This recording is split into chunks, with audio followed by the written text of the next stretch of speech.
Quando nós falamos sobre conhecer a Deus, nós precisamos primeiramente saber qual é o Deus de que nós estamos falando. Ou não é verdade? Qual é o Deus que você crê? Ou em qual Deus você crê? Devemos levar em consideração, conforme está em 2 Coríntios, no capítulo 11, versículo 4, quando o apóstolo Paulo diz que já naquele tempo se falava em outro Jesus, e já se falava em outro Espírito, já se falava em outro Evangelho. Irmãos, cada um de nós, em nome de Jesus, precisamos atentar para essas advertências que a Bíblia nos traz. Não podemos simplesmente ter a Bíblia como um amuleto. Não podemos ter a Bíblia como sendo um livro, simplesmente para você consultar ali, eventualmente, como se consulta uma cartomante. A Bíblia é a palavra de Deus e, como tal, ela nos revela a pessoa de Deus, nos revela a sua obra e, sobretudo, a palavra de Deus nos ensina.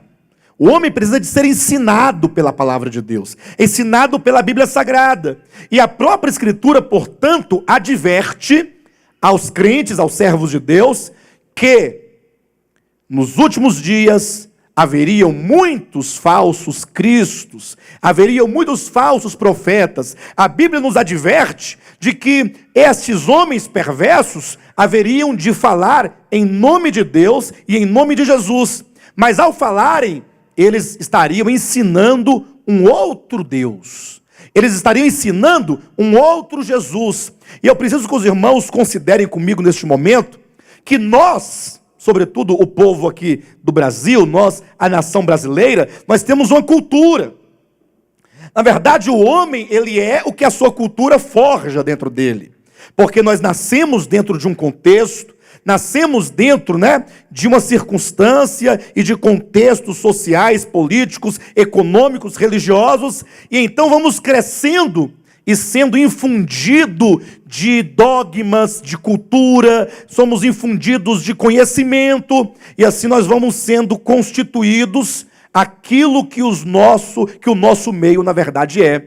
De maneira que, se nós considerarmos quais são as 4 culturas que hoje forjam e formam os brasileiros, podemos remontar desde a chamada descoberta do Brasil. Na verdade, não foi nada de descoberta, foram os portugueses que vieram explorar aqui a terra brasileira, E então, eles trouxeram de lá a cultura de um cristianismo romano.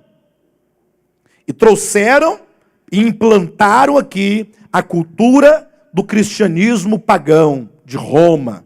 E então os negros que vieram, que foram trazidos como escravos no navio negreiro para o Brasil, ao chegarem aqui, trouxeram também da sua cultura de feitiçaria, que vem lá daquela região. E então aqui no Brasil estavam também os índios, que tinham a sua cultura do paganismo. Então você veja, nós temos aí o paganismo dos índios, a feitiçaria que veio da África, e também nós temos lá da Europa um cristianismo romano, que agora somados, os 3, vão constituir a nação brasileira. E agora, talvez, uns 40 anos para cá, vai surgindo um 4º elemento, que também passa a constituir, e esse de uma maneira muito mais sutil, e porque muito mais sutil, mais perverso, eu diria, uma cultura evangélica. Eu quero advertir a todos que esta noite escutam essa mensagem, que quando nós falamos de cultura evangélica, em nome de Jesus, tira do seu coração, nós não estamos jamais nos referindo à Bíblia. Não é a Bíblia que estamos nos referindo, porque a Bíblia é a palavra de Deus. Nem tampouco estamos nos referindo à igreja de Jesus Cristo, ao corpo místico de Cristo, que são todos aqueles que em todos os lugares e em todo o tempo creram na pessoa de Jesus Cristo, porque foram escolhidas por Ele, porque foram chamadas por Ele, e então foram redimidas, foram justificadas, foram regeneradas, foram santificadas em Cristo Jesus. Então, estes que provaram a salvação de Deus, onde quer que eles estejam, independentemente, inclusive, dos rótulos denominacionais, eles constituem o corpo místico de Cristo. O que a Bíblia diz que é o corpo espiritual de Cristo. De maneira que, quando falamos, portanto, de uma cultura evangélica, que é muito mais sutil que os demais que nós aqui acabamos de citar, e porque muito mais sutil, mais perverso, estamos falando de uma ideologia, de um falso evangelho que se propaga em nome de Deus, mas que não é o evangelho de Deus. Ou seja, hoje em dia, se você for fazer uma pesquisa, digamos, e você chegar para 10 crentes, 10, você vai escolher 10 cristãos, que por mais que de fato e efetivamente sejam pessoas salvas e que fazem parte do corpo de Cristo, mas talvez por lhes faltarem o devido conhecimento da verdade, da palavra de Deus, talvez eles não saberão te responder adequadamente a seguinte pergunta. Quando você se aproximar e falar assim, olha, o Deus que você crê pode, porventura, escolher alguém pela sua vontade para a salvação? Elas talvez responderão, não. As pessoas são salvas pela sua própria escolha. Então as pessoas geralmente têm o conceito de um Deus. Talvez você tenha ouvido falar a respeito de Deus, e você tenha no coração, certamente ali, a ideia de que esse Deus que você ouviu, que você recebeu, seja o verdadeiro. Mas eu te pergunto, será que esse Deus em que você crê é o mesmo Deus da Bíblia? E aqui é onde está a grande questão, porque quando você começa a estudar a Bíblia, logo você vai perceber que a Bíblia fala de Deus, do Deus eterno, do verdadeiro, mostra muito dos seus atributos, da sua natureza, e quando então nós temos esse estudo, muitos percebem dizendo, não, mas eu não posso concordar com esse Deus, ou eu não posso concordar com esse ensinamento a respeito de Deus. Ora, quando alguém não pode concordar com o Deus da Bíblia, isso talvez signifique que o Deus dessa pessoa não é o Deus da Escritura. Seja um outro Deus, criado, idealizado, de acordo com os achismos, com os dogmas, com a cultura, de acordo com aquilo que a pessoa julga ser adequado. E aí muitas vezes se reduz Deus ao homem, e se fabricam deuses à imagem de homens. Os irmãos não devem se esquecer que o apóstolo Paulo declarou que já naquele tempo se dizia ou havia outro Jesus e outro Espírito. Basta que vocês leiam 2 Coríntios, capítulo 11, versículo 4. Quando Paulo, ali falando aos coríntios, ele fala, se alguém tem pregado outro Jesus, ou se alguém tem recebido outro Espírito, que não temos nós, a igreja, recebido. Então veja, a própria Escritura é que dá o testemunho. Não é? Além disso, dessa questão, dessa cultura evangélica, que muitas vezes prega um Deus, que não é o Deus da Escritura, e nisso basta que os irmãos pensem comigo um pouco. Talvez vocês aqui já tenham ouvido falar, ou alguém pregar dizendo o seguinte, olha, Deus, ele tem que te abençoar. E se porventura ele não te abençoar, depois que você cumpriu com a sua fidelidade para com ele, ele tem que te abençoar. E se ele não te abençoar, ele não é Deus. Alguém aqui já ouviu algo semelhante a isso? Já ouviram? Mas isso não está lá em Mateus capítulo 4, quando Jesus estava no deserto, e o diabo disse para ele, se tu és o filho do homem, então transforme essas pedras em pães. O que quer dizer, se tu és o filho de Deus, transforma? Ou seja, se tu não transformares, tu não és o filho de Deus. Ou seja, colocando ali, plantando ali, gerando uma dúvida, como quem obriga, ou quem tentasse a obrigar o Senhor a proceder de acordo com aquela tentação. Então nós temos que atentar para o fato de que hoje em dia há muitos falsos evangelhos e, portanto, muitos deuses e muitos espíritos que não são efetivamente o Deus da Bíblia, ou o Jesus da Bíblia, ou o Espírito Santo da Bíblia Sagrada. Além desse aspecto dessa cultura evangélica, há o fato também de muitas pessoas no passado, ou muitos aqui de nós, termos servido a deuses falsos. No caso, termos servido a deuses de barro, deuses de ferro, deuses de ouro, de prata, de madeira, de maneira que, como diz a Bíblia, em Gálatas capítulo 4, versículo 8, muitos de nós servíamos a deuses que por natureza não são. Ou seja, por natureza não são deuses. São deuses criados pelos homens. E por esse motivo, muitas vezes nós trazemos um ranço. Trazemos então um falso conhecimento do Deus verdadeiro, porque fazemos uma associação do Deus verdadeiro com os deuses falsos que nós ouvíamos.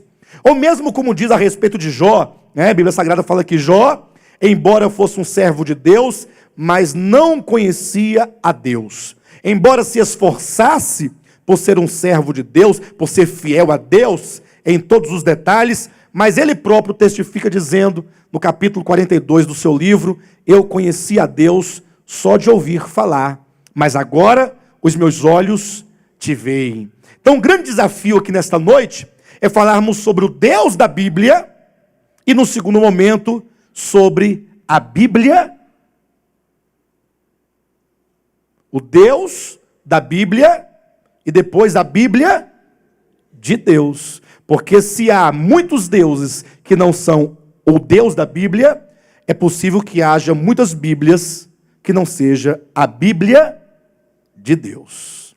São esses dois aspectos que nesta noite eu gostaria de tratar com os irmãos. E na medida que nós falarmos então sobre o Deus da Bíblia e depois sobre a Bíblia de Deus, eu quero que os irmãos, ao ouvirem isso, vocês ouçam orando, pedindo a Deus revelação, para que você possa firmar a sua fé na verdade e para que você possa servir a Deus com conhecimento dEle, da sua pessoa e da sua palavra, para que a nossa caminhada, o nosso viver, o nosso trabalhar para o Senhor possa resultar no dia da sua volta em galardão, possamos ser aprovados no dia de Deus. Abra sua Bíblia, por gentileza, no livro de Isaías, no capítulo 40. É provável que ao discorrermos alguns textos da Escritura, alguns aqui possam achar bastante estranho o que nós vamos apresentar aqui essa noite. Mas essa estranheza, de certo modo, é comum, é normal. Porque talvez a estranheza, ao se deparar com a Escritura, é que talvez o Deus que te ensinaram, que te passaram, não seja exatamente esse de quem iremos ler aqui na Escritura. Não será o caso neste primeiro exemplo. Isaías capítulo 40, a partir do versículo 12. Veja como a Escritura nos apresenta o Deus da Bíblia. É dito: quem na concha de sua mão mediu as águas e tomou a medida dos céus a palmos? Quem recolheu na terça parte de um efa o pó da terra e pesou os montes em romana e os outeiros em balança de precisão? Quem guiou o Espírito do Senhor, ou como seu conselheiro o ensinou? Com quem tomou ele conselho para que lhe desse compreensão? Quem o instruiu na vereda do juízo e lhe ensinou sabedoria e lhe mostrou o caminho de entendimento? Veja que esse texto, o primeiro selecionado desta mensagem, fala de Deus como aquele que é o Criador eterno. Aquele de quem se dá o testemunho: quem na concha de sua mão mediu as águas e tomou a medida dos céus a palmos. Agora você imagine, quando você agora contempla a terra, devemos levar em consideração que a terra é menos do que nada diante do vasto universo. A Escritura diz que o Deus da Bíblia é o Deus Criador. Mas estamos vivendo num tempo em que cada vez mais se insinua, se prega, eu não digo se prega nas igrejas, mas são as ideologias que são ministradas por meio de livros, por meio de filmes, por meio de desenhos animados, ou mesmo nas escolas sendo divulgadas por professores. se divulgam a ideia de um Deus que não é um Deus pessoal. Se fala de um Deus, sim, mas de um Deus impessoal, como uma força, como uma energia. E isso tem entrado sutilmente no coração, sobretudo das nossas crianças. É uma ideologia maligna que procura, na verdade, afastar a geração de Deus, tirando dos seus corações, das suas mentes, do seu entendimento, essa verdade grande de um Deus eterno, de um Deus pessoal, de um Deus criador. Vocês creem no Deus eterno? Naquele de quem diz a Bíblia que não tem princípio de dias, não tem fim de existência? Que antes de tudo ser criado, de qualquer coisa criada vir a existir, só havia Ele, o eterno, porque Ele nunca fora criado por ninguém. E aí não tem que ficar tentando buscar as filosofias, as perguntas filosóficas, como um dia um certo ímpio diz assim, desafiando o crente, né? Deus pode todas as coisas? Qual é a resposta que o crente deu para ele? Pode. E aí o ímpio perguntou, se Deus pode todas as coisas, poderia porventura ele criar uma pedra tão grande que ele não fosse capaz de carregá-la? Vocês estão entendendo a história? Ou seja, se ele pode tudo, então ele poderia criar uma pedra tão grande que ele não pudesse carregar. Então se ele não pode carregá-la, não pode tudo. Isso é coisa do maligno. Isso é filosofia vã, isso é tolice. A Bíblia diz que isso é nulidade de pensamento. Na verdade, aquele que diz que Deus não existe, ou que Deus é uma energia, ou que Deus é uma força, certamente o seu coração deve estar muito obscurecido de treva, e não tem palavra, não tem argumento, não tem Bíblia, não tem nada que possa convencer aquele homem do contrário, porque nós sabemos que só o Espírito Santo é capaz de abrir os olhos de alguém para ver, ainda que para nós esteja tudo muito evidente. E a própria Escritura dá o testemunho a respeito de Deus, dizendo que Ele foi quem criou todas as coisas, quem na concha da sua mão mediu as águas e tomou a medida dos céus a palmos, quem recolheu na terça parte de um efa o pó da terra e pesou os montes em romana e os outeiros em balança de precisão. Veja a grandeza desse Deus. Quando você olha para a criação, você olha para a natureza, aí você pode olhar desde um amendoim dentro da sua caixinha, que o homem não é capaz de fazer. Isso é grande, isso é muito glorioso. Um ovo, o homem come ovo. Vocês comem ovo? Cozido, ovo frito, omelete. Mas o homem não é capaz de fazer um ovo. Não é uma coisa tão simples, mas isso é algo da vida. Isso é algo divino. Quando você olha para a criação, você olha para o homem, veja, o homem, ele é capaz, inclusive, de imitar as coisas eternas. Querem ver uma coisa? O homem inventou o carro. Quem fez o carro não foi Deus, foi o homem, não foi? E o homem é parecido com um carro, ou não é parecido com um carro? O homem tem coração. O carro também tem um coração. O motor do carro tem um sistema de ar, como os pulmões, sistema respiratório, circulatório, tem que estar lá o óleo lá dentro, movimentando, senão dá tudo errado, não é verdade? Tem que ter o combustível, tem os olhos que acendem os faróis, ó. Não tem? Tem as mãos, os pés que caminham, os pneus, a roda, tem tudo, tem até a orelha o carro. Os retrovisores são orelhas. Se você observar, é uma simplória imitação do homem. E por mais que seja um carrão, mas nada se compara ao ser humano. A irmã Andréia, fica de pé, irmã Andréia, para a igreja te ver. Estão percebendo? A irmã Andréia, como ela está engrossando? Pode sentar, irmã Andréia. Pela sua gentileza. É porque ela está grávida. Ela está grávida. Daqui a uns dias você vai tomando bucho. Mas vocês imaginem que coisa divina está sendo gerado no seu ventre uma criança. Criancinha que vai nascer com os olhinhos, ouvidinho, mãozinha, perninha, rins, fígado, coração, tripa. Todo mundo acha engraçada a tripa, né? mas a tripa faz uma falta. Hã? Tudo é necessário, porque Deus fez tudo com muita perfeição. Tudo é feito por Deus. Se você passar a observar a criação, cada detalhe, isso é muito maravilhoso. Jamais se pode pensar ou imaginar que isso tenha sido obra do acaso, de uma explosão, de um átomo, de uma coisa. Assim como os filósofos incrédulos e malignos criam suas filosofias contra Deus, um dia um crente, ele no meio de um tanto de filósofos, falou assim: olha, eu quero dizer algo para vocês. Ele pegou, tirou o relógio e mostrou: está vendo esse relógio aqui? Esse relógio aqui foi obra do acaso. Ninguém criou esse relógio. Ninguém montou esse relógio. Ninguém, na verdade, produziu. Isso aqui foi um tanto de coisa velha que estava jogado. Aí veio um vento, soprou e deu isso aqui, esse relógio, essa máquina que funciona. Aí eles ficaram pensando assim: ora, como pode? Porque se o relógio, que é algo tão pequeno, tão ínfimo diante da criação eterna, é algo inconcebível de se pensar que veio a existir como do acaso, é certo que o relógio foi algo que alguém criou, alguém pensou, alguém ali construiu, não foi aqui, não é assim mesmo?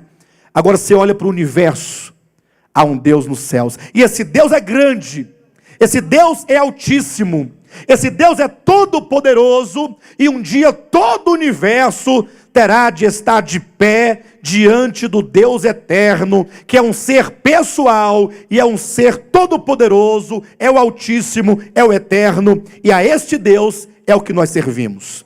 O Deus da Escritura é o Deus que está lá em Gênesis capítulo 1, versículo 1. No princípio, Deus criou todas as coisas. É o Deus Criador. Abra sua Bíblia rapidamente no livro de Hebreus, capítulo 1, e veja só como que é dito a respeito da obra de Cristo nessa criação.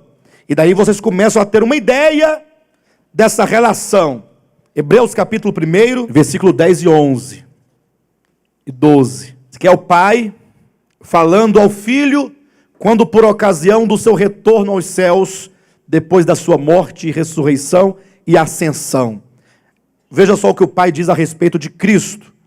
Ainda, no princípio, Senhor, veja que o próprio Pai chama o Filho de Senhor. Curios, no princípio, Senhor, lançaste os fundamentos da terra, e os céus são obra das tuas mãos. Eles perecerão, tu, porém, permaneces. Sim, todos eles envelhecerão qual veste.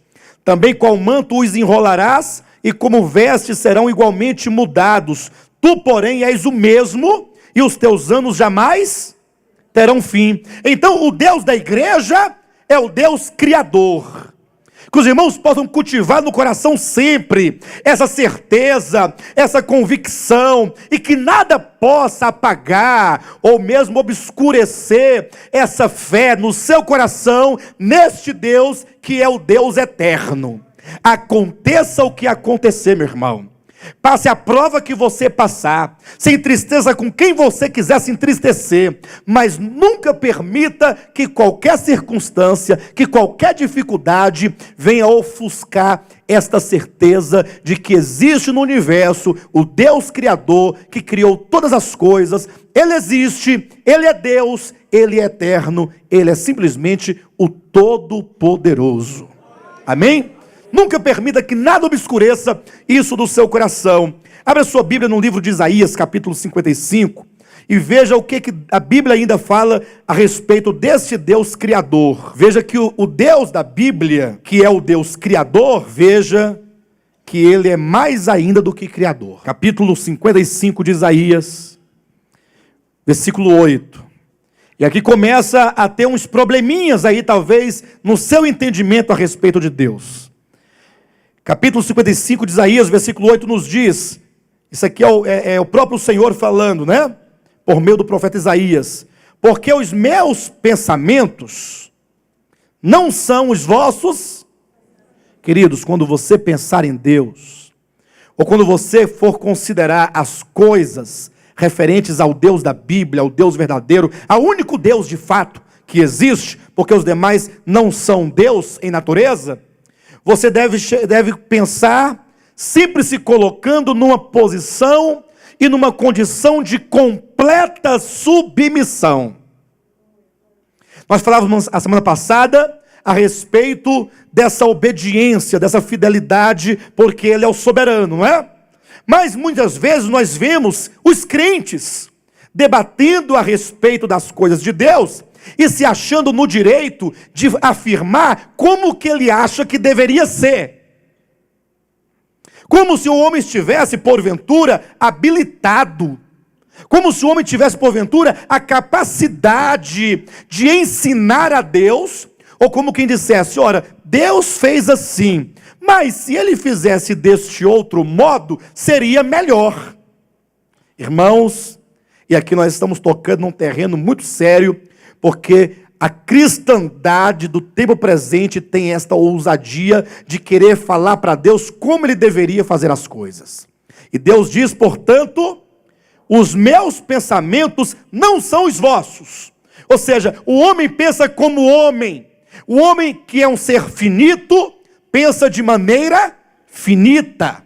O homem que é certamente orgulhoso, ele pensa com orgulho. O homem que é egoísta, ele pensa com egoísmo.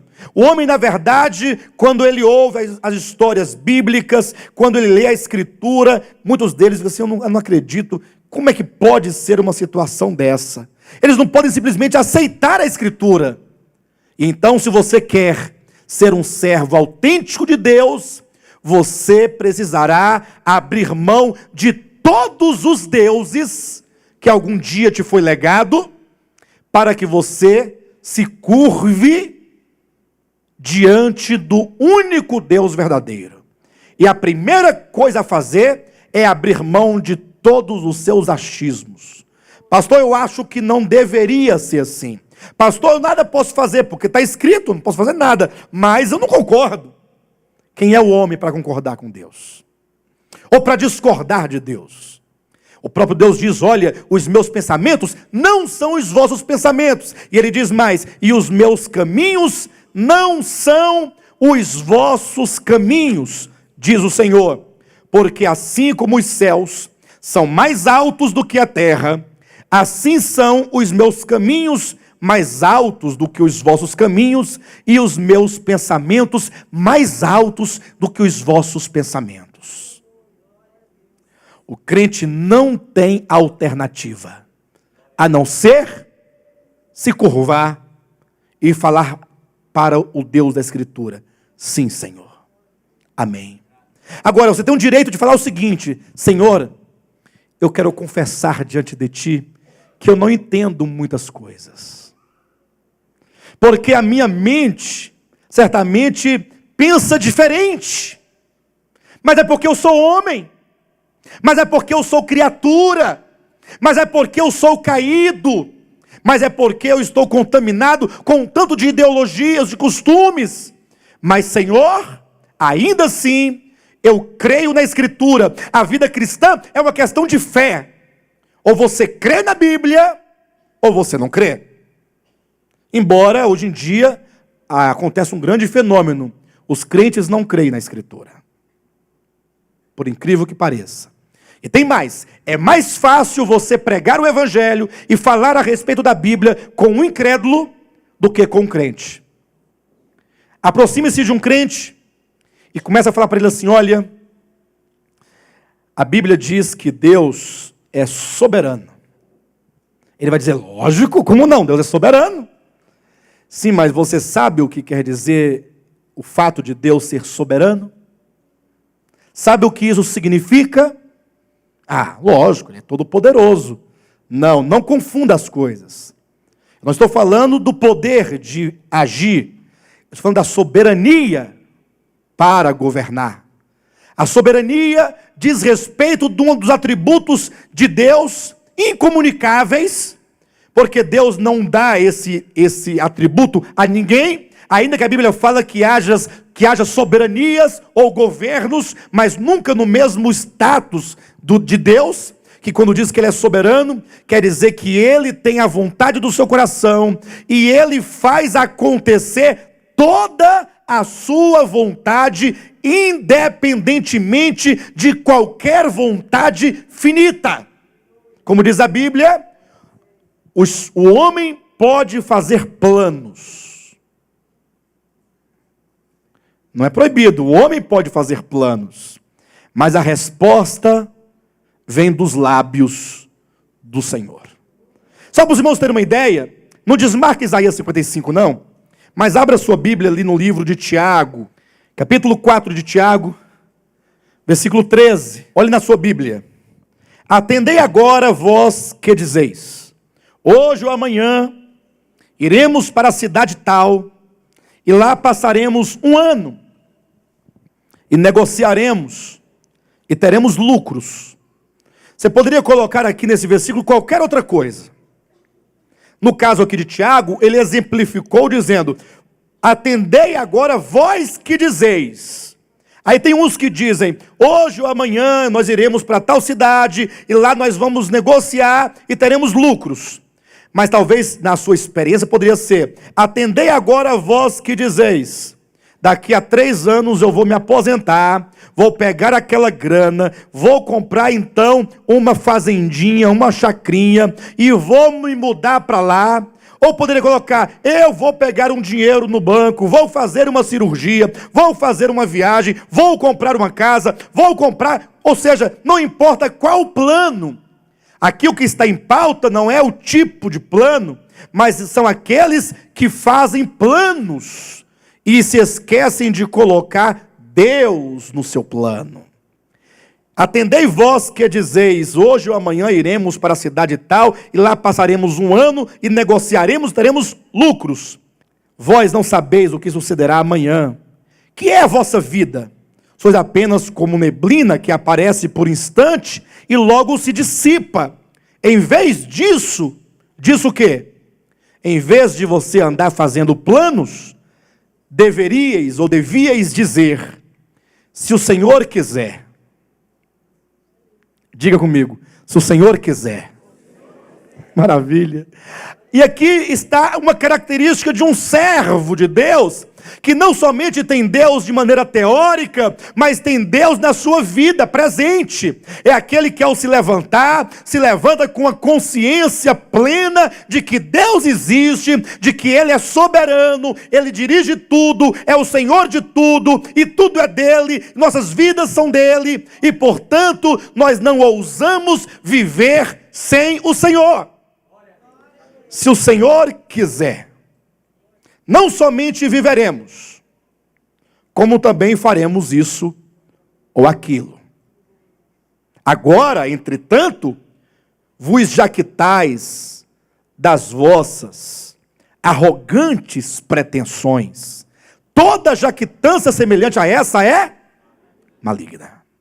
Ou seja, procede da carne do homem que é caída e, portanto, é um procedimento que não agrada a Deus. É por isso que nós devemos desenvolver uma vida cristã totalmente submissa à vontade do Eterno. Voltando aqui para o livro de Isaías, capítulo 55, no versículo 9, o Senhor continua dizendo, porque assim como os céus são mais altos do que a terra, assim são os meus caminhos mais altos do que os vossos caminhos, e os meus pensamentos mais altos do que os vossos pensamentos. Então você tem que entender que Deus está acima de nós, Ele está além de nós, e portanto, nós devemos tão somente nos submeter à vontade dEle. O versículo 10 diz, porque assim como descem a chuva e a neve dos céus, e para lá não tornam, sem que primeiro reguem a terra, e a fecundem, e a façam brotar, para dar semente ao semeador, e pão ao que come, assim será a palavra que sair da minha boca. Eu pergunto, olha o texto, assim como descem a chuva e a neve dos céus, e para lá não tornam, sem que primeiro reguem a terra. Eu pergunto, a chuva e a neve caem dos céus? Cai ou não cai? E elas tornam para lá? Não tornam? Elas descem e ficam aqui, nunca mais sobe. O texto não disse que ela não sobe. O texto diz que A chuva e a neve descem e para lá não voltam sem que primeiro cumpra com a razão para a qual elas foram, Deus as enviou, né? Ou seja, quando Deus manda a chuva, Ele envia a chuva com o objetivo de regar a terra para fazê-la frutificar. E somente depois que ela cumpre com o seu objetivo, agora ela volta para os céus, para outra vez tornar a regar a terra. Ou seja, assim será, diz o Senhor, a palavra que sair da minha boca. O que tem a ver? O que tem a ver a palavra que sai da boca do Senhor com a chuva que desce dos céus? Quando a chuva vem, ela cumpre com seu objetivo de regar a terra e fazê-la frutífera, não é? Fazê-la frutificar. Depois ela retorna. O Senhor diz: assim será a palavra que sair da minha boca. 2 pontos. Não voltará para mim? Vocês já ouviram essa frase? Não voltará para mim vazia? Já ouvi muito. Essa tarde, você que escuta esta palavra, olha, aceita Jesus, como diz a palavra do Senhor, a minha palavra não voltará vazia. Já ouviram? Mas eu não sei o que isso significa de fato nesse contexto. Talvez é como que diz, olha, se você não aceitar a Jesus, então a palavra não terá obtido resultado. Mas veja que esta é a palavra do homem, porque a palavra de Deus diz, quando Deus fala, aquilo que Ele disse, acontece. Não existe esse negócio de Deus falar e não acontecer. E aí nós vamos encontrar em vários lugares, por exemplo, está lá no livro de Marcos, capítulo 16, versículo 15, 16, 17, quando Jesus fala para os seus apóstolos. Cuidado, ali é dito que Jesus, chamando os 11 e repreendendo-lhes a incredulidade, ordenou-lhes dizendo, ide por todo o mundo e pregai o evangelho a toda criatura. Eu sei que a maioria dos que aqui estão, talvez pensem que esta é a ordem para a igreja. Ora, mas se é a ordem para a igreja, então o maior erro da igreja seria construir templos. Porque se a ordem é ide por todo o mundo, não é ficai dentro dos templos. Não é verdade? E para aqueles que pensam e insistem, não, pastor, esta é uma ordem para a igreja, eu digo, você que assim defende com tanta veemência, você já obedeceu essa ordem? Ah, pastor, com certeza, eu prego para o meu vizinho, eu prego para o cobrador, eu prego para o meu colega de trabalho, mas a Bíblia não mandou você pregar para o vizinho, mandou ide, é uma ordem, está no imperativo, por todo o mundo. Saia do Brasil, vá para Portugal, para a Espanha, depois vai para a Ásia, vai para todos os lugares do mundo, pregando a toda criatura. Mas veja que esse texto é uma ordem para os apóstolos. Razão porque a palavra apóstolo significa enviado. Jesus envia os apóstolos dizendo, ide por todo mundo e pregai o evangelho a toda criatura. E disse, quem crer e for batizado será salvo, quem porém não crer será condenado. Estes sinais, aí ele fala de sinais, seguirão aqueles que creem. Em meu nome expelirão demônios, falarão novas línguas. Se pegarem serpente, não lhes fará mal. E se alguma coisa, ou melhor, e se impuserem as mãos sobre os enfermos, repita comigo, se impuserem as mãos sobre os enfermos, eles ficarão curados. Quando o Senhor envia, Ele diz, olha, eu envio e dou sinais. Os sinais que acompanham aqueles que creem. De sorte que é dito, se impuserem as mãos sobre os enfermos, eles poderão ser curados. Tudo vai depender da fé de quem ora. Ou vai depender da fé do enfermo. O que a Bíblia diz? Eles ficarão. Qual é a condição aí? Tem uma condição, não tem não? Tem uma condição? Qual é a condição? Tem um se. Não tem um se no texto, não, irmãos?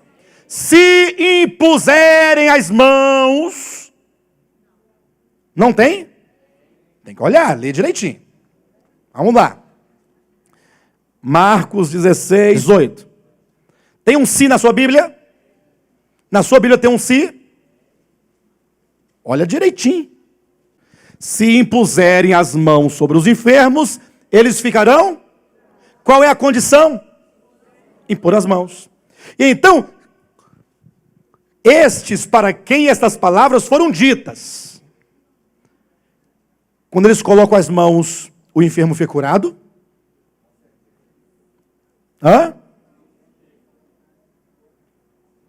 Fica ou não fica? Fica. A prova foi quando Pedro estava lá no templo, junto à porta formosa, e havia ali um coxo, diz a Bíblia, que aquele homem pediu a Pedro e a João uma esmola, e Pedro, olhando para ele, disse: olha, nós não temos ouro nem prata, mas o que eu tenho eu te dou. Em nome de Jesus, levanta-te e anda. E o homem simplesmente saltou e se pôs a andar. Capítulo 14 de Atos nos mostra que Paulo pregava, e ele também curou ali um homem paralítico. Pedro ressuscitou uma mulher da cidade de Jope.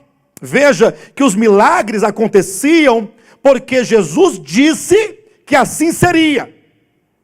Mas o tempo se passou, e aí vão surgindo aqueles homens que eles se dizem, não são, mas eles se acham enviados de Deus. Aí vai orar pelas multidões, e aí aparece o paralítico, e aí ele ora, e os paralíticos não levantam. Aí qual que é a desculpa? Não, esse homem aí deve estar sem fé. Porque quando a cura não acontece, aí é falta de fé.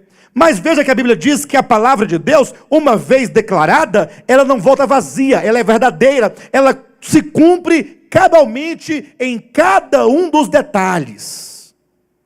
Se Deus falou, se impuserem as mãos sobre os enfermos, estes para quem Deus falou, acontece. Porque Deus não mente. E aí é certo, tem muitos cristãos que ficam decepcionados. Ah, pastor, não sei, mas é porque eu orei tanto, eu acreditei tanto, e colocava a mão e orava, mas não acontece.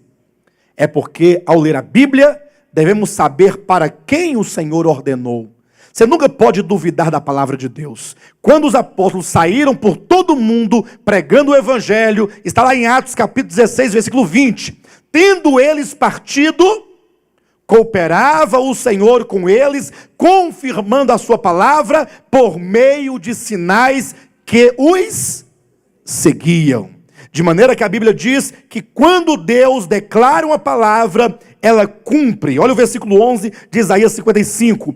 Assim será a palavra que sair da minha boca. Não voltará para mim vazia, mas fará o que me apraz e prosperará naquilo para que a designei.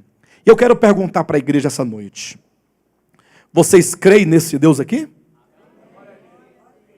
Nesse Deus que cumpre tudo o que ele diz? E se o homem não quiser? Se o homem resistir? Irmão, nós temos claramente o exemplo de Jó.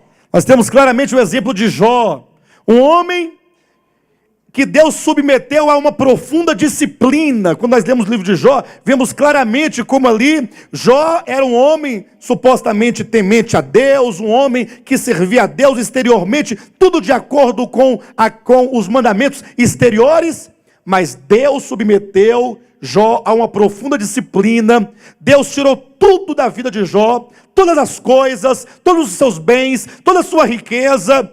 Deus então permitiu que o maligno tocasse na carne de Jó, e ele ficou enfermo, sobre um monturo, e ali a Bíblia diz que ele pegava cacos de telha para poder coçar suas feridas, seus tumores, e ali começou um profundo tratamento da alma de Jó, de maneira que por 38 capítulos, Jó ficou ali, ou 35 capítulos, 36, ficou sofrendo aquilo tudo e lutando contra Deus, lutando contra seus amigos, lutando contra toda a sua experiência que ele tivera outrora com Deus, colocando até mesmo em dúvida a justiça de Deus.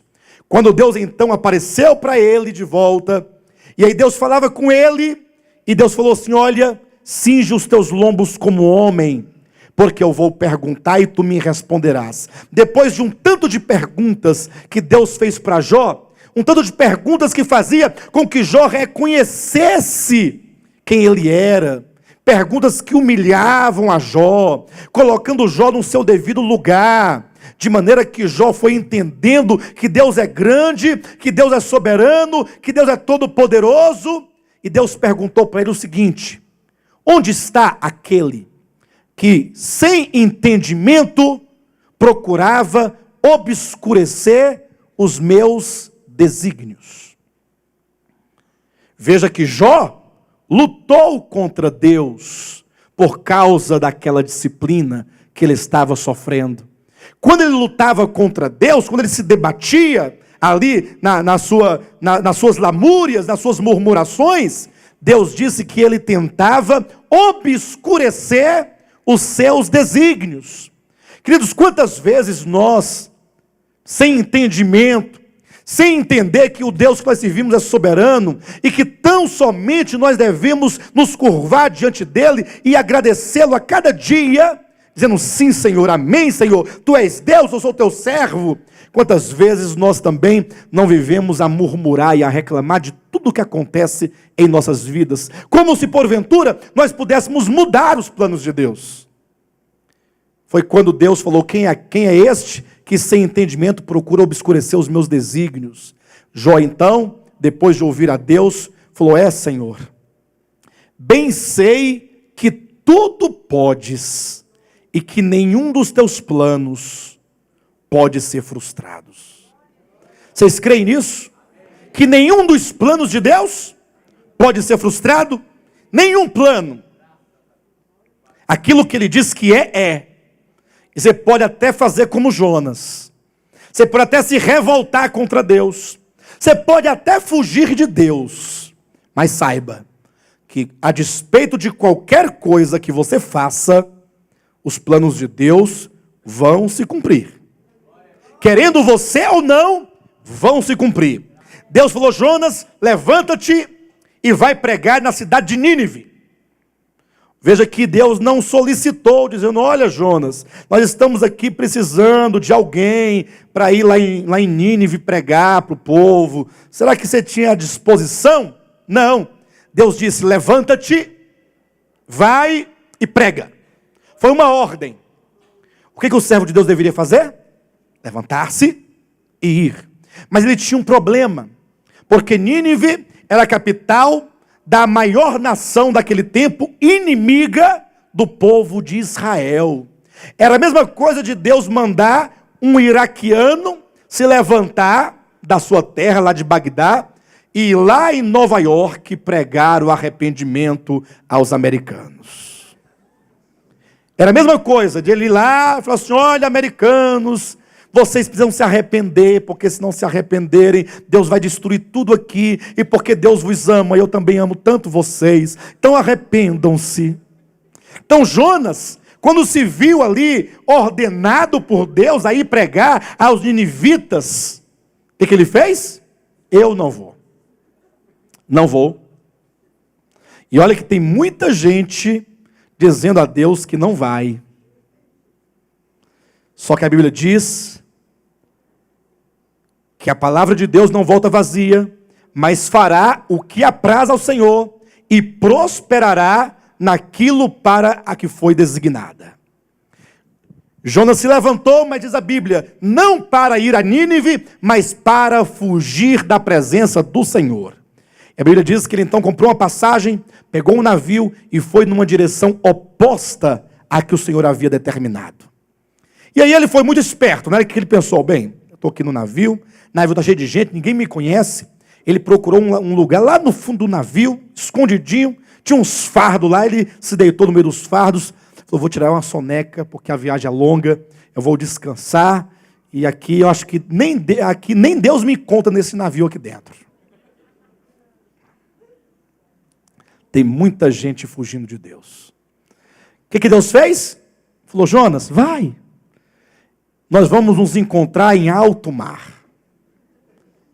Lá no meio do mar nós vamos nos encontrar. E Deus permitiu que o barquinho fosse o navio. Vai, pode ir. Quando ele estava no meio do mar, Deus mandou o vento, sopra vento. Mandou as ondas, e Deus foi cercando aquele barco, aquele navio, com ondas, com vento, com tempestade, com chuva. E o navio agora estava ameaçado de naufragar. E agora todos no barco começavam a clamar, cada um pelo seu Deus, para ver se resolvia aquele problema.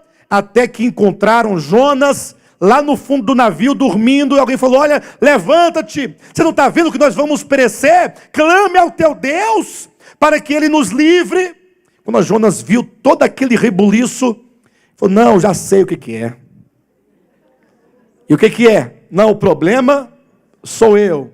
É porque é o seguinte, eu estou fugindo do Eterno, do Todo-Poderoso, mas tem uma coisa que ele não sabe, porque sempre o homem sabe um pouquinho mais do que Deus. O homem sempre tem um plano melhor do que o de Deus.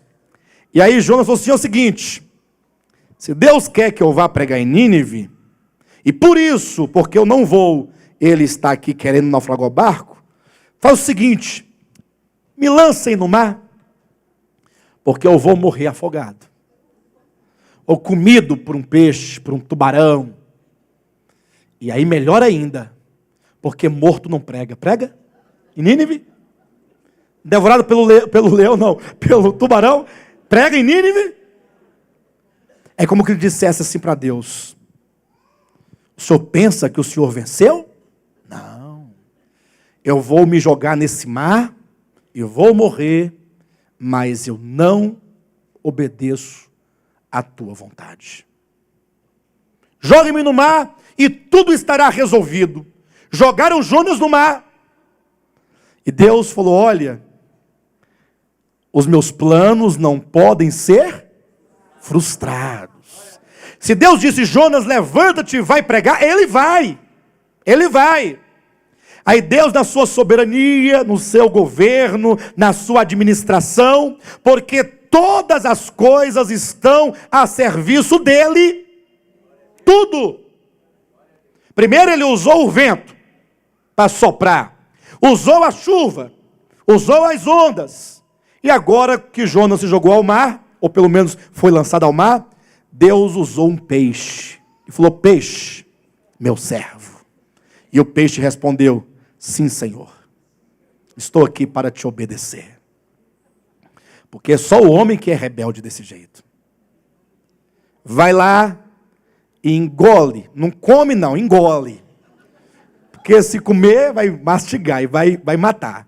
Engole o meu servo, e depois você desce até as profundezas, lá do abismo, e fica lá com ele no bucho. Até a hora que eu te der uma outra ordem. O peixe foi lá, engoliu. Irmãos, o que tem de crente dentro da barriga de peixe, no abismo, sofrendo. E o sofrimento é por causa da obstinação do coração. Porque você sabe qual é a vontade de Deus, mas você simplesmente diz para Deus que não vai fazer. Deus fala, vai. Aí Deus manda uma tempestade, um rebuliço na sua vida, o peixe te engole, e você está lá dentro da barriga desse peixe, sofrendo. Até que a Bíblia diz que Jonas, depois de 3 dias e 3 noites, falou, Senhor, amém. Eu vou, Senhor, tá bom, Senhor. O Senhor venceu, Senhor, tá bom. Pode me tirar daqui. Aí Deus ordenou ao peixe que vomitasse a Jonas. Jonas saiu todo vomitado, mas foi. Vomitado, mas foi. E a palavra de Deus, portanto, se cumpriu do modo como o Senhor ordenou. Agora imagine Saulo de Tarso. Deus tinha um propósito na vida de Saulo. Saulo, conforme o seu próprio testemunho, em Atos capítulo 26, versículo 18, ou também em Gálatas capítulo 1, versículo 15, é dito que Saulo era um escolhido do Senhor, para uma obra especial, uma obra específica. Mas, querido, se dependesse da igreja de Jesus Cristo naquele primeiro século, para pregar para Saulo, para ele se converter, para uma vez convertido cumprir com a vontade de Deus, ele nunca teria sido salvo. Porque quem ali tinha coragem de ir pregar para o grande Saulo de Tarso? Saulo era um perseguidor da igreja, ele odiava a igreja, ele odiava os que invocavam o nome de Jesus, eles odiavam a Jesus, Saulo de Tarso. E a Bíblia diz que indo ele a caminho de Damasco, com um firme propósito, era o plano dele, de fazer morrer todos quanto invocassem o nome do Senhor, ou de levá-los presos para Jerusalém. Diz a Bíblia, queridos, que Jesus simplesmente para na frente dele e pergunta: Saulo, Saulo, por que tu me persegues? E agora está ali um homem caído, prostrado, diante de Deus, que simplesmente fala: o que queres que eu te faça, Senhor? Veja que quando não tinha, aos olhos humanos, nenhuma possibilidade de que Saulo fosse salvo, porque tanto ninguém ia pregar a ele, como ele próprio odiava e aborrecia tudo que era de Jesus Cristo. Mas a salvação do homem não depende do homem. Ou depende do homem? Depende, pastor. A pessoa aceita Jesus se ela quiser. Se não quiser, não aceita. Então Saulo de Tarso deve fugir a essa regra, porque ele não queria. Ou ele queria. Ou quando ele foi salvo, ele estava passando por um problema conjugal, ou um problema financeiro, e desesperado, ele ouviu falar de uma campanha dos 7 dias, e ele foi lá buscar Jesus na campanha. Não, ele perseguia de morte a todos os que invocavam o nome de Jesus. Ele queria matar a todos. Mas Jesus foi lá e mostrou a Saulo de Tarso quem é o soberano do universo. Aquele que outrora procurava destruir a igreja, agora se tornou um dos maiores servos de Deus de toda a história. E Jesus ainda falou mais: levanta-te, porque tu és para mim um vaso escolhido. E agora você vai pregar o evangelho, e eu vou te mostrar o quanto custa sofrer pelo meu nome. Não somente eu te salvo, te faço meu servo, quanto agora te faço uma testemunha e um ministro, para que você sofra na sua carne, para saber quanto custa sofrer pelo meu nome. E Saulo, de perseguidor, passou a perseguido, se tornou um dos grandes símbolos dos mártires da era do Novo Testamento. Um homem que levou o evangelho aos confins do mundo daquele tempo, tornou-se, portanto, este exemplo. Agora, há um caso aqui na Bíblia, esse eu não posso deixar de mostrar aos irmãos, que está no... Vocês poderão abrir a Bíblia se desejarem. É 1 Reis, capítulo 22. E eu vou te perguntar se esse Deus desse texto é o seu Deus. Talvez você descubra que hoje mesmo você tenha que abrir mão do Deus que você carregou a vida inteira para abraçar o Deus da Bíblia. Talvez seja esse o caso. Aqui nós temos o caso do rei Acabe. Diz o capítulo 22, eu vou citar aqui o episódio. Daqui a pouco nós vamos ler só alguns versículos para os irmãos verificarem. Diz a Bíblia que Acabe queria subir a guerra contra Ramote e Gileade.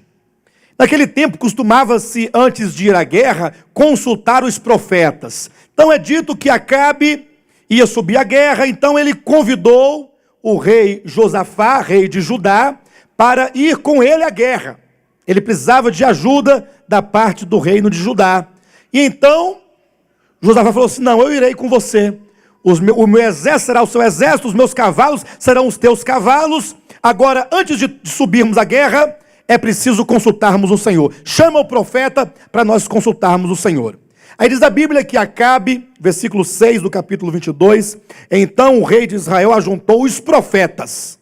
Aí diz apenas assim, os profetas, cerca de 400 homens, e lhes disse: irei à peleja contra Ramote de Gileade, ou deixarei de ir? Eles disseram: sobe, porque o Senhor a entregará nas mãos do rei.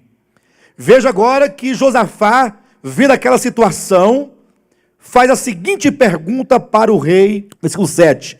Disse, porém, Josafá: não há aqui ainda algum profeta do Senhor para o consultarmos? Ou seja, Acabe tinha aqui 400 profetas do Senhor? Não, 400 profetas de Baal, falsos profetas. E então o rei Josafá fala: não, você não tem nenhum profeta que seja da parte de Deus, do Senhor, para nós consultarmos? E simplesmente Acabe fala assim: tem um ainda resta um. Só que esse tal de Micaías, ele só fala coisa ruim. Queridos, veja como que o povo de Deus, porque Acabe fazia parte do povo de Deus, desde sempre ama os falsos profetas, sabendo que aquela palavra não é de Deus, mas amam, sabe por quê? Porque eles profetizam o que as pessoas querem ouvir. Irmãos, eu já fui muito na minha vida passada atrás de profeta. Irmãos, sabe onde é que tem uma profeta aqui? Ali tem uma irmã que ora. Geralmente é a irmã. Não sei porquê. Geralmente. Talvez de 10 profetas, 9 é irmã. De vez em quando aparece um homem aí na história. E nós íamos atrás das profetas, mas a gente ia porque nós queríamos ouvir alguma coisa. A gente já tinha o que a gente queria ouvir. É por isso que o povo anda distribuindo chave, eu estou vendo uma pomba descendo com uma aliança sobre a sua cabeça. Aí a irmã que está solteira, já passou dos 30. Ah, Jesus, muito obrigado. O problema é que essa pomba nunca aparece, né? Só quem vê é o profeta. Quando então Josafá, ou melhor, Acabe disse: tem um tal de Micaías, mas este só fala o que é mal para mim. Mas ainda assim, vamos mandar chamá-lo. Vamos fazer uma experiência, chama Micaías. Quando chegou Micaías falou assim para Acabe, vocês podem verificar aí no capítulo 22, exatamente no versículo 15. E vindo ele, Micaías, ao rei, este lhe perguntou: Micaías, iremos a Ramote-Gileade a peleja ou deixaremos de ir? Ele, Micaías, lhe respondeu: sobe e triunfarás, porque o Senhor a entregará nas mãos do rei. Versículo 16. Veja que Micaías falou a mesma coisa que os falsos profetas falaram: sobe, porque o Senhor entregou a cidade nas tuas mãos. Olha o que o rei respondeu a Micaías.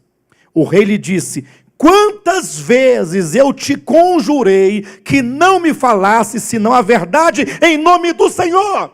Ou seja, ele sabia que não podia ir? Sabia ou não sabia? E por que ele insistia em ir? É a dureza do coração. Ele sabe que Deus quer que ele não vá, contrata profetas para dizer que Deus quer que vá. Aí veio o profeta e ironicamente falou para testar o coração do rei. E o rei falou assim: eu sei, Micaías, que Deus não quer que eu vá, então fale a verdade.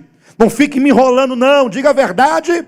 Aí Micaías diz no versículo 17: então disse ele: vi todo Israel disperso pelos montes, como ovelhas que não têm pastor. Ou seja, eu tive uma visão e eu vi você, Acabe, indo à guerra, e você morrendo na guerra, e o povo de Israel ficando desamparado, sem um rei. Versículo 19, Micaías prosseguiu dizendo: ouve, eu vou te contar como é que foi a visão.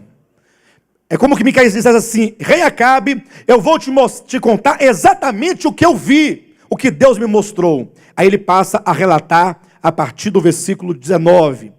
Vi o Senhor assentado no seu trono, e todo o exército do céu estava junto a ele, à sua direita e à sua esquerda.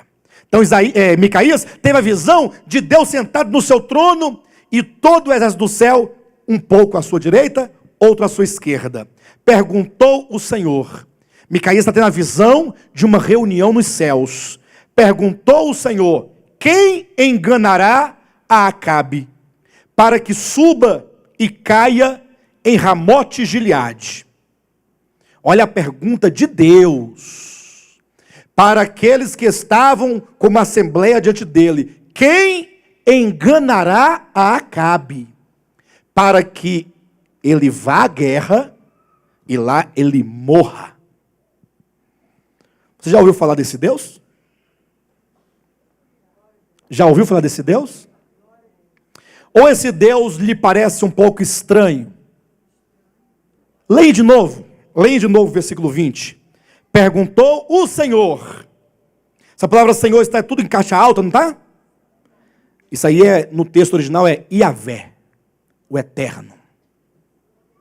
Ele perguntou: quem enganará a Acabe, para que suba e caia em Ramote Gileade? Um dizia desta maneira e outro de outra maneira. Ou seja, os seres ali, espíritos ou anjos, começaram a conversar e desconversar. Um falava de um modo e outro de outro. Até que, diz o versículo 21, então saiu um espírito e se apresentou diante do Senhor e disse: eu o enganarei. Perguntou-lhe o Senhor: com quê?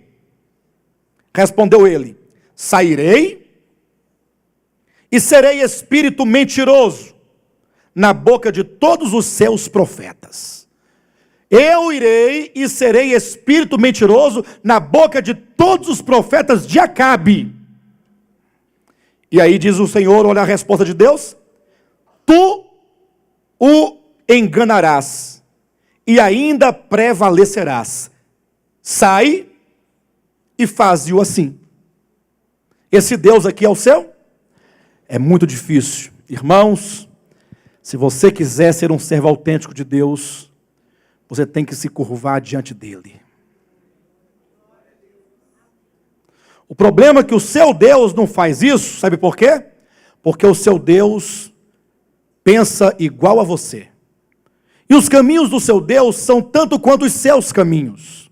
Na verdade, o seu Deus é feito à semelhança de homens. Olha o que diz o texto ainda aqui à frente. Eis que o Senhor pôs. Quem foi que pôs? Eis que o Senhor pôs o espírito mentiroso na boca de todos estes teus profetas. E o Senhor falou o que é mal contra ti.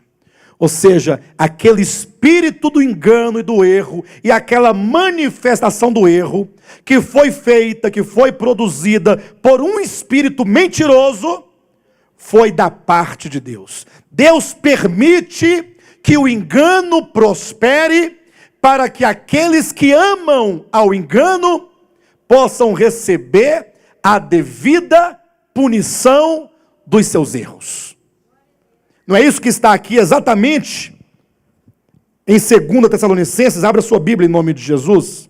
E aqui já é uma profecia que se refere aos nossos dias. Capítulo 2, versículo 9 e 10 e 11. Diz assim: ora, o aparecimento do iníquo é segundo a eficácia de Satanás, com todo o poder e sinais e prodígios da mentira, e com todo o engano de injustiça aos que perecem, porque não acolheram o amor da verdade para serem salvos. É por este motivo, versículo 11, pois, que Deus lhes manda a operação do erro para darem crédito à mentira, a fim de serem julgados todos quantos não deram crédito à verdade. Antes, pelo contrário, deleitaram-se com a injustiça. Alguém fala assim: pastor, se Deus tem um propósito, se Deus é tão santo, se Deus ele tem uma verdade a ser pregada, por que ele permite que o engano prospere de maneira tão grande como nós vemos nos dias atuais? Se eu fosse Deus, eu diria, mas não sou, porque meus caminhos não são os caminhos de Deus, e meus pensamentos não são os dele. Mas eu pensaria, sabe o quê? A primeira coisa que eu faria, se eu fosse Deus, mandaria um raio em cada igreja ou congregação que prega mentira, na cabeça do pastor. Porque aí seria um problema menos. Mata o mentiroso e aí liberta o povo. Mas Deus faz isso? Deus permite que o engano prospere? E com qual objetivo? Porque Deus não tem força para impedir?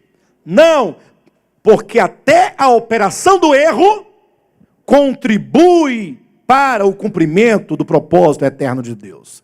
Ora, mas como é que a operação do erro pode contribuir para o cumprimento da vontade de Deus? Ora, está aqui, Deus manda a operação do erro. Sabe para quê?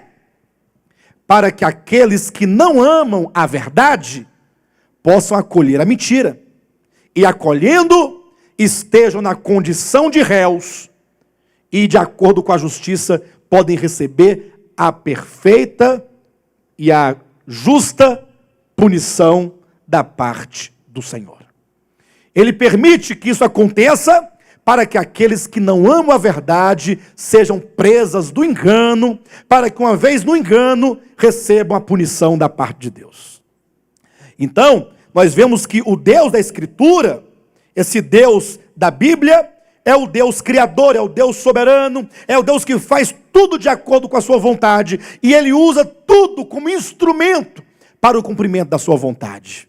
Não podemos pensar que Deus, Ele só age de acordo com aquilo que nós julgamos que é certo. Não, Deus, ainda que diz a Bíblia, nele não há treva nenhuma, nele não há mentira, mas o diabo, os demônios, as trevas são instrumentos da parte de Deus para cumprir com os desígnios que lhes são necessários. Então, esse Deus da Escritura é o Deus que nós servimos. Ou seja, nós dizemos amém, Senhor. Se esta é a tua vontade, então que seja. Voltando ao caso de Acabe, diz a Bíblia que quando então o profeta deu essa mensagem, sabe o que o Acabe disse? Prenda esse profeta até que eu volte em paz. Micaías olhou e falou assim: se você voltar em paz, então não foi o Senhor que falou por meu intermédio. Diz a Bíblia que Acabe foi à guerra e espertamente colocou Josafá para ir vestido de rei lá na frente. E ele se disfarçou de soldado. Ele falou assim: bem, eu sei que Deus quer me matar na guerra, mas o que Deus não sabe é que eu sou esperto. Eu vou me disfarçar de soldado, vou vestir uma roupa de soldado, um escudo de soldado, vou ficar no meio de dezenas, centenas de soldados, milhares de soldados. Eu quero ver Deus me encontrar nessa batalha. Deus encontra, irmãos? Será que Deus encontra?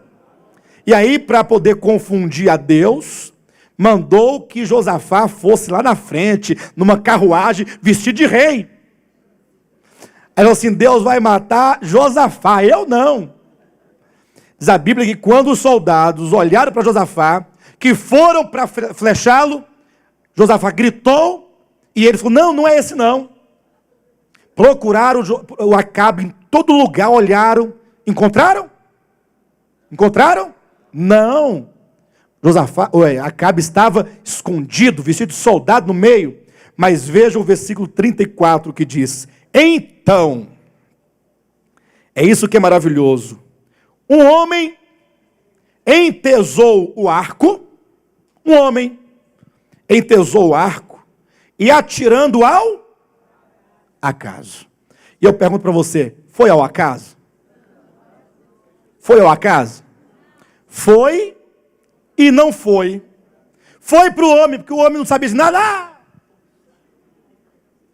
Mas Deus estava no comando daquele arco, daquela flecha, daquele homem. Então o homem entesou o arco e, atirando ao acaso, feriu o rei de Israel por entre as juntas da sua armadura. Porque a armadura tinha escamas. E aquela flecha foi exatamente ao acaso. E Deus dirigiu a flecha e encontrou a brecha da armadura. Porque um pouquinho abaixo, um pouquinho para cima, bateria naquela armadura de bronze e a flecha cairia morta ao chão. Mas não, Deus falou assim: é na brechinha, na brecha, exatamente entre uma escama e outra, e cravou-lhe o seu coração. E agora está lá o rei que fugia, se escondia de Deus, morrendo. Sabe por quê? Porque Deus é soberano. Ele é soberano. Pronto. Acabe morreu. e não voltou em paz, segundo a palavra de Deus, por intermédio do seu profeta. Então, aqueles que querem servir a Deus, precisam se submeter a toda a sua vontade e a toda a sua palavra. Eu iria falar aqui do Verbo encarnado, esse Deus da Escritura, porque nós navegamos aqui somente nas páginas do Antigo Testamento. Talvez alguém, pastor, você está no Antigo Testamento agora? É porque esse Deus que agiu no Antigo Testamento, ele haveria de se encarnar na pessoa de Jesus Cristo. E o Verbo que é Deus se fez carne. E nós passaríamos então para falar a respeito da Escritura de Deus. Mas isso deixa para uma outra hora, para um outro momento. De maneira que o meu apelo e o meu desejo a todos vocês nesta noite é que cada um de nós possa se entender, se ver, se colocar, se posicionar como um servo de Deus, como um verdadeiro servo de Deus, do Deus da Bíblia. Que você esqueça todos os deuses que um dia você já ouviu ou pregaram para você, para que você seja o servo deste Deus da Escritura. E o que vai provar que você de fato é um servo do Deus da Escritura, é se você se submeter à palavra dele, que é a Bíblia Sagrada, que seria aí a segunda parte, a Escritura de Deus. E talvez não faça sentido para alguns falar, mas e tem alguma Escritura que não é de Deus? Tem, aquela da sua cabeça. Aquela da cabeça lá do pastor fulano, do pastor Beltrano, que eles vão criando os textos por conta própria, daquela pregação de 3 pontos, lê o texto, sai do texto e nunca mais volta para o texto. E aí eles falam o que eles querem. E essa semana alguém me falou uma coisa que me feriu o coração. Fiquei profundamente entristecido e irado. Sabe aquela ira santa?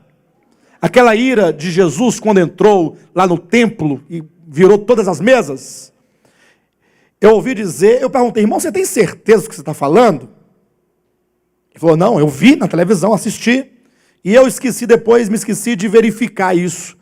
Mas dizem que agora fizeram um sabonete do sangue do Cordeiro.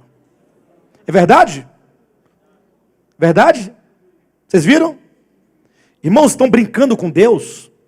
Você vai levar para casa o sabonete do sangue do Cordeiro e vai tomar banho com o sabonete. Que cordeiro é esse? Só se for da fazenda dele, que ele matou o animal lá, pegou o sangue do bicho e fez sabonete. Só pode ser. Porque se for do Cordeiro de Deus, irmãos, este homem está acumulando juízo sobre a sua cabeça.